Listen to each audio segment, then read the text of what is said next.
Hi everyone, my name is Victor and I'm so glad to be here. First and foremost, I would like to appreciate the organizers for inviting me here, and I never take this for granted, and it's a privilege for me to share with us here on child labor in Africa. I'll start with a short story. Some years ago, I was opportunity to serve in the northern part of Nigeria as a National Youth Service Corps member. It's a national service corps came with the Nigerian graduates, where each and every one of us would have to be posted in some regions aside from where you're staying or where you've grown up. And then I was opportunity to serve in the northern part of Nigeria, and I had a very shocking experience. I was in camp. It's a tourist camp where it's more regimented and all of that. And we go through some rigors, some sort of paramilitary trainings, teachings, and all of the seminars and conferences. And there was one particular afternoon, I went to have lunch in one of the cafeterias. It's quite an open area, and I just stepped out to receive a call, and I wasn't too sure if it was from home or from somewhere. And within 1 minute that I stepped up from where I was sitting, I just saw some few kids just rushed down to my table, grabbed my food, and then they started eating, and I was shocked. Like, what's happening here? And I wasn't even through, I wasn't finished yet. And then it was my first experience with the MGIMO kids. And so I was told, yeah, it's what they do here. Most times they just go from household to household, looking for crumbs, they eat, we go to canteens, we go to restaurants, they work just to get food to eat. And I was shocked, and that experience really dealt with me. And then I knew I was quite privileged to be raised from this western part of the country, where we didn't have much issue with child labor and all the social ills that a lot of children in other parts of Africa are experiencing. And it also spurred my interest into campaigns. It spurred my interest into some other issues that has to do with youth, that has to do with kids, that has to do with things and their development. And so this the next slide. And today I'm going to be talking about child labor in Africa. The situation, the statistics, the laws, what are the laws, the causes, what are the consequences, and the ideal scenario, what to do. And then I'm going to conclude with some other stuff there. The International Labour Organization defines child labor as work that deprives children of their childhood, their potential, and their dignity. It refers to work that is mentally, physically, socially, and morally dangerous and harmful to kids, to children, and then in a way it inhibits them from schooling. It stops them from having access to education. And then we have quite a lot of categories of stuff. Please just move with me. The first, we have sexual exploitation, prostitution.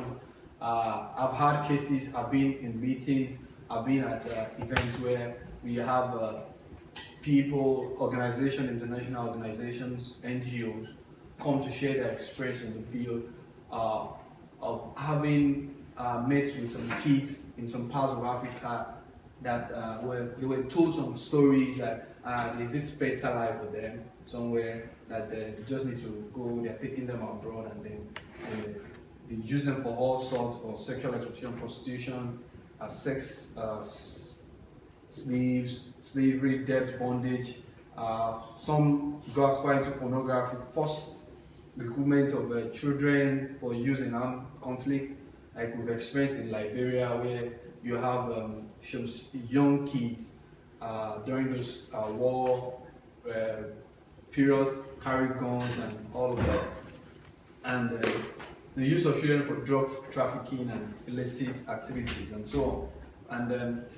And let's look at the facts here. The International Labour Organization, ILO, recently estimated that some 246 million children aged 5 to 17 are engaged in child labor around the world. And of this, 179 million are caught in the worst forms of child labor. That is, roughly 2.5 million children are economically active in developed economies. Now, 2.4 million in the transition countries, 127.3 million in Latin America and the Caribbean, we have 48 million in sub-Saharan Africa, and then 13.4 million in the Middle East and North Africa alone. And on the average, more than 30% of African children between age 10 and 14 are agricultural workers. In Rwanda alone, it's estimated that about 400,000 child workers. Of this, we have 120,000 that are thought to be involved in worst forms of child labor, and 60,000 are child domestic workers. They use these kids for all sorts of stuff. And then that's some of the statistics there. Now, a recent survey by the Ministry of Public Service and Labor, the next slide, in Rwanda, this report recently, 40% of the child prostitutes had lost both of their parents, 94% live in extreme poverty, and 41% of them had never been to school. In Tanzania also, about 4,600 children are expected to be working in small-scale mining. We have some of these kids work in some very, very dangerous mining zones. And as young as 8 years old, dig 30 meters underground in mines for 8 hours a day without proper lighting and ventilation, constantly in danger of injury or death from caves in. And you know how some of these mines are. And then the government of Kenya also recently reported that about 1.9 million children between the ages of 5 to 17 are working children. Only 3.2% of these children have attained a secondary school education, and 12.7% of them have no formal schooling at all. So this is one of those mine regions. Look at the pictures there. And now, according to the government of Zambia also, we have about 595,000 children, child workers in Zambia. 58% of them are 14 years or younger, and they are ineligible for any form of employment under the Employment of Young Persons Act. And it's also estimated that about 5 million of these children in Zimbabwe between age 5 and 17 are being forced to work into forced labor. We have about 120,000 children under the age of 18 thought have been coerced into taking up arms as child soldiers in those regions, those for young kids, and have them as child soldiers and military porters, messengers, some are schools or sex slaves. And then an international program on the elimination of child labor, IPEC survey of that children working in small scales in Madagascar also show that half, I say 58% of them are age 12 and under. Only a third had opportunities to learn skills, and then half came from families that were in a precarious economic situation with difficult living conditions. We have also between 10,000 and 15,000 children from Mali working on plantations in Côte d'Ivoire. Many of them are victims of child trafficking.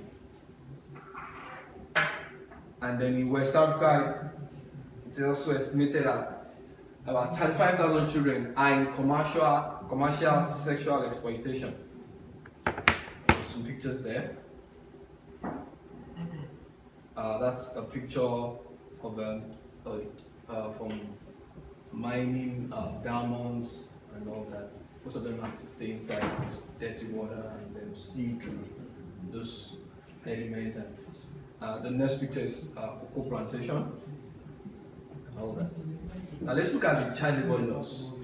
The High Yellow Minimum Age Convention of 1973, number 138, was ratified by 116 countries.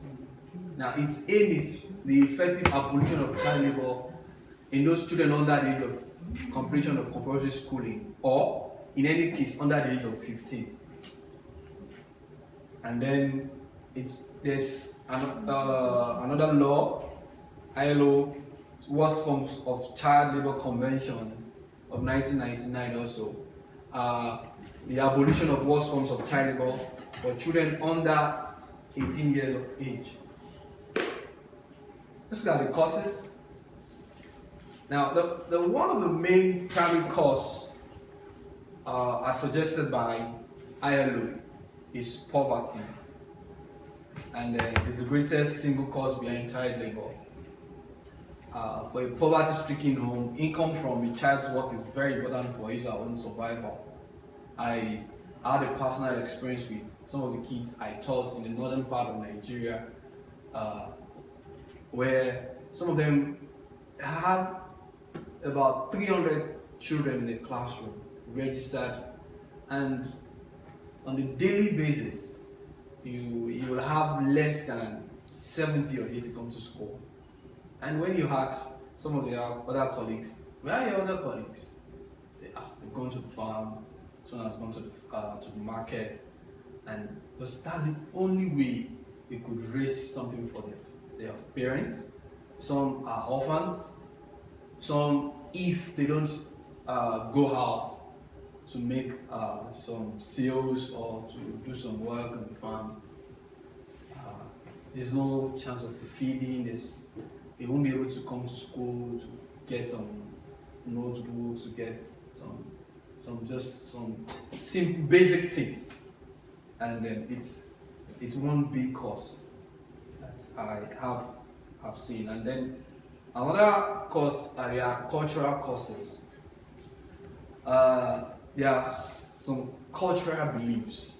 I tell you, it's very, very bad. There are some cultural beliefs that it's just there. That's the way people see it. They believe every child must work.